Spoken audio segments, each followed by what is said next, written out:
Hello everyone and welcome to EduTap. आप सभी का स्वागत है in this 14th revision class for the AFM component for the upcoming JAIIB exam. और आज के इस वीडियो में हम लोग मॉड्यूल बी से जुड़े हुए कुछ एमसीक्यूज आपके साथ डिस्कस करेंगे और हम कोशिश करेंगे कि मॉड्यूल बी के जो कंपनी अकाउंट्स के चैप्टर्स हैं और कैश एंड फंड्स फ्लो के जो चैप्टर्स हैं उनकी रिवीजन हमारे इन एमसीक्यूज के थ्रू हो जाए। So without any delay let us start. Question number 1, which one of the following is not classified as an intangible asset. इसमें से क्या इंटेंजिबल एसेट नहीं है? सो इंटेंजिबल एसेट क्या होते हैं? Intangible is basically something which can not be touched, right. तो कोई फिजिकल एग्जिस्टेंस इस चीज़ की नहीं होगी, उसको हम इंटेंजिबल बोलते हैं। तो ऑप्शन हमें दिए गए हैं ब्रांड्स एंड ट्रेडमार्क्स, इनकी एक फिजिकल एग्जिस्टेंस नहीं होती है, they can not be touched, तो ये तो हमारे इंटेंजिबल एसेट है, तो आंसर नहीं होगा। कंप्यूटर हार्डवेयर, कंप्यूटर जो हार्डवेयर है वो एक टेंजिबल एसेट होता है, उसको हम छू सकते हैं, इसलिए ये एक इंटेंजिबल एसेट नहीं है और ये हमारा आंसर है। अगर यहाँ पर कंप्यूटर सॉफ्टवेयर लिखा होता तो वो एक इंटेंजिबल एसेट होता और हमारा आंसर नहीं बन पाता, ठीक है। Mining rights and goodwill, again these are intangible assets, so our correct answer is option number B. Next is question number 2. In the balance sheet of a company, the trade receivables are required to be subclassified into 3 categories. Which one of the following is not amongst these? So balance sheet में हम trade receivables को उनकी security के हिसाब से classify करते हैं 3 categories के अंदर: unsecured, doubtful and secured. These are the 3 categories in which we classify our trade receivables. Loss जो है ये कोई category नहीं है जिसके अंदर हम trade receivables को classify करेंगे। Clear? Next is question number 3. Which one of the following entities is required to present consolidated financial statements as per the Indian Accounting Standard 110? Indian Accounting Standard 110 क्या कहता है?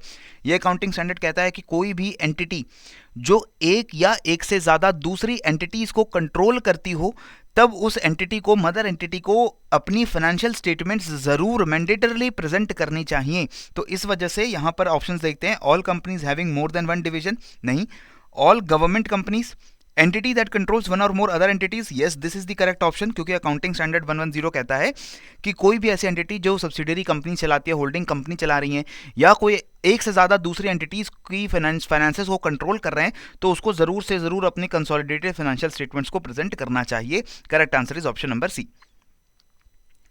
Next, question number 4. In the prescribed format of the statement of profit and loss of a company, which one of the following items is not included? Profit and loss की statement है, ठीक है, क्या चीज़ यहाँ पर इंक्लूड करने की जरूरत नहीं है। अर्निंग्स पर इक्विटी शेयर, अर्निंग्स पर शेयर, तो ये हमें अपने प्रॉफिट एंड लॉस के अंदर बताना पड़ेगा। अर्निंग्स तो बहुत इंपॉर्टेंट पार्ट है प्रॉफिट एंड लॉस का। Profit before tax, yes, gross profit जो बिफोर टैक्स है उसको भी हमें बताना पड़ेगा। प्रॉफिट और लॉस, जो भी आपका अर्निंग्स और जो आपके रेवेन्यू है और जो आपकी एक्सपेंसेस है उसके बीच का डिफरेंस है, ऑब्वियसली इसलिए तो प्रॉफिट एंड लॉस अकाउंट बनाया जा रहा है, तो ये भी आपको बताना पड़ेगा। प्राइस अर्निंग्स रेशियो, ये बताने की हमें ज़रूरत नहीं होती है हमारे प्रॉफिट एंड लॉस अकाउंट के अंदर।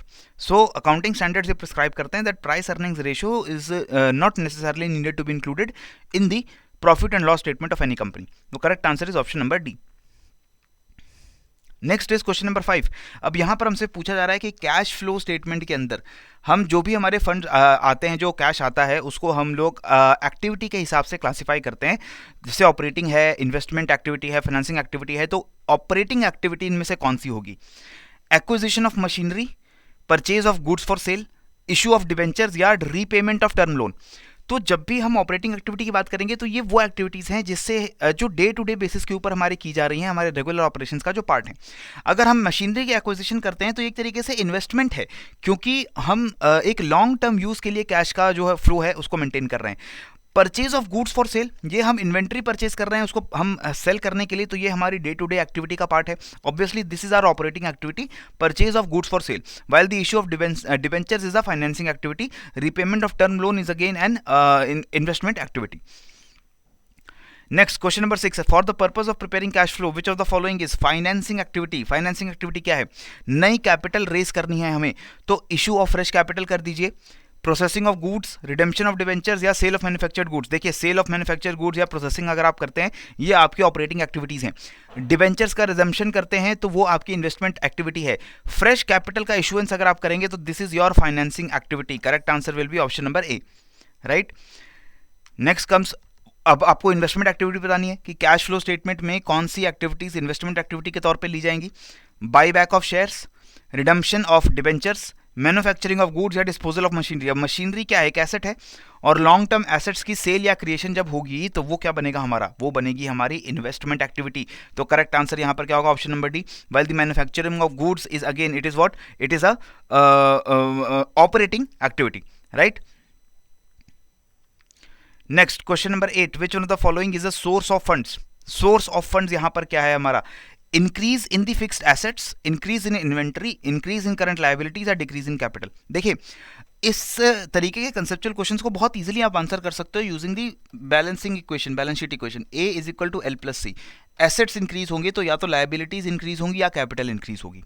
अब आपके सोर्स ऑफ फंड्स आपको पता करने हैं। फंड्स क्या होते हैं आपके, फंड्स एसेट होता है, तो अगर फंड्स लेकर आने हैं यानी सोर्स अपना जो है फंड्स का वो आपको पता करना है, तो इसका मतलब एसेट्स इंक्रीज हो रहे होंगे, फंड्स आ रहा है हमारे पास। अब फंड्स आएगा तो या तो लायबिलिटी बढ़नी चाहिए या कैपिटल बढ़नी चाहिए। तो यहां पर देखते हैं increase in fixed assets, asset increase हो रहा है, ऑलरेडी फंड्स आ रहे हैं, तो इससे दोबारा एसेट्स दोबारा कैसे इंक्रीज होंगे, या तो लायबिलिटी इंक्रीज हो या तो कैपिटल इंक्रीज हो, तो ये तो आंसर नहीं बनेगा। इन्वेंट्री इंक्रीज हो रही है, अगेन एसेट्स बढ़ रहे हैं, अगेन एसेट्स बढ़ रहे हैं, तो ये भी हमारा आंसर नहीं बनेगा। कैपिटल डिक्रीज होगी, कैपिटल डिक्रीज नहीं होनी चाहिए। इफ एसेट्स आर इंक्रीजिंग तो आइदर लायबिलिटीज आर इंक्रीजिंग और कैपिटल इज इंक्रीजिंग। यहां पर तो कैपिटल डिक्रीज हो रही है, तो इसलिए हम इसको भी आंसर नहीं मानेंगे। Increase in current liability, yes, आपने या तो लोन लिया होगा या आपने किसी से उधार लिया होगा या आपने कैपिटल जो है उसको परचेज की होगी, तो basically your increase in current liabilities is there and that is the source of funds. Clear. Next is which one of the following is the use of funds. अब फंड्स यूज हो रहे हैं, increase in capital होगा, increase in liabilities होगा, increase in term loans होगा या increase in receivables होगा। अब देखिए फंड्स का यूज बढ़ रहा है, ठीक है, यूज हो रहा है यानी कि अगेन हम इक्वेशन को यूज करें, A is equal to L plus C. अगर फंड्स यूज हो रहे हैं यानी कि एसेट्स जो आपके पैसे थे वो कम हो रहे हैं, तो either the liability should go down और the capital should go down.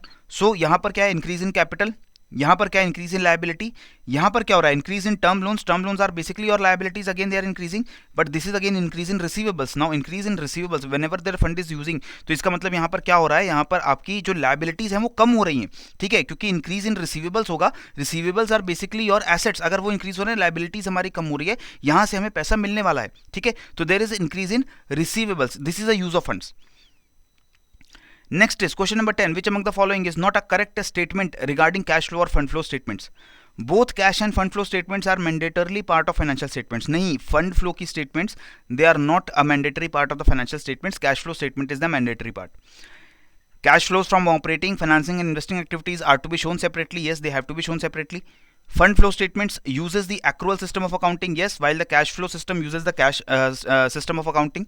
Fund flow statement determines the changes in working capital through a specific period. Yes, the funds flow will basically determine the कि आपकी जो working capital थी वो किस तरीके से एक specific period के अंदर change हुई है. Correct answer therefore here will be option number A. Right? So this is all in this video where we discuss 10 MCQs related to the module B of the AFM component. इसी तरीके से हमारी revision जो है लगातार हमारे exam के लिए जारी रहेगी. तब तक के लिए keep on learning, keep on growing. जय हिंद and जय भारत.